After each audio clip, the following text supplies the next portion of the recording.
also bring the Chinese 5 elements into play here. I like working with the Chinese 5 elements because it's such a beautiful way of looking at the universe, and everything is responds or pertains to one of the 5 elements, which are metal, earth, fire, water, and wood.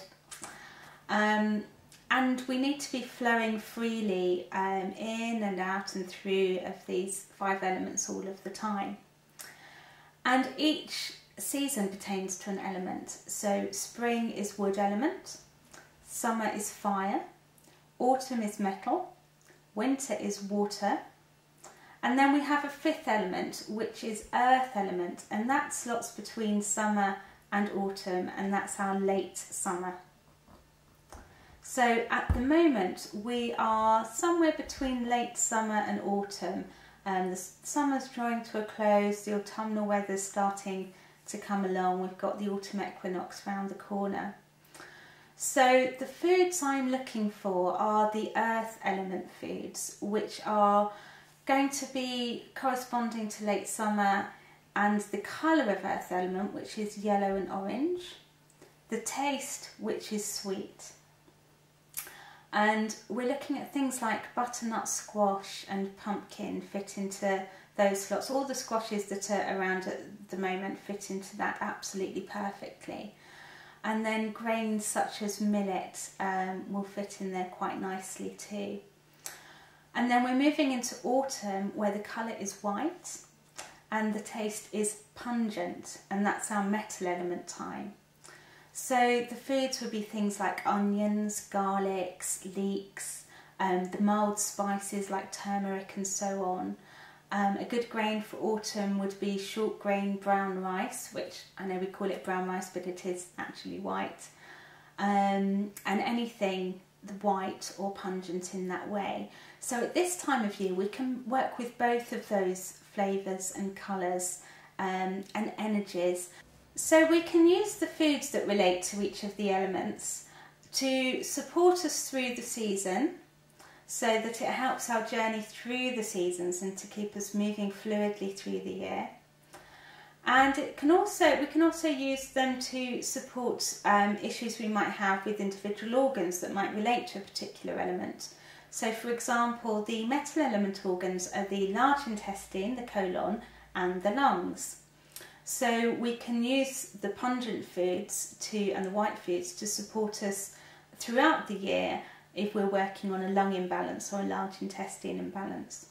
And similarly with the earth element, these lovely sweet yellow orange foods, they're really about nurturing us. The earth, it's the mother energy, it's really looking after ourselves, stabilising blood sugar, that kind of thing.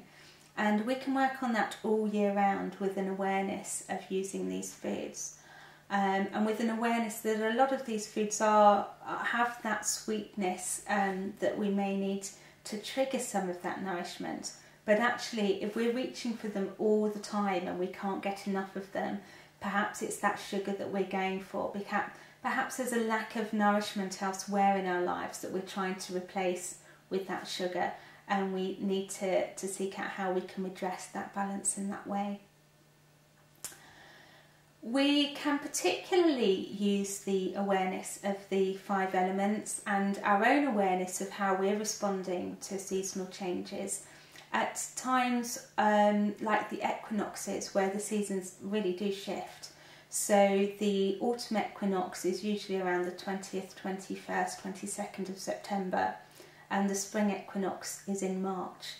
And at those times, they're really times of high energy, as are the solstices, the summer and winter solstice. And when there's so much energy coming in from our environment, that can really get things moving at cellular level and give us a really good shake-up. So we're literally detoxing, we're releasing toxins, anything that we've been holding on to for a long time because maybe we've been in that stressed, contracted position. And we're releasing that into the fluids in our body. And just as I often say, nutrition isn't just about eating the right nutrients. It's about following the whole journey through absorption, transportation, utilisation. It's the same on the way out when we detoxify. It's not enough to just release at cellular level and then expect everything to be all right, because those toxins or the waste materials, whatever it is that we're shifting, has got a long way to go before it's actually out of the body.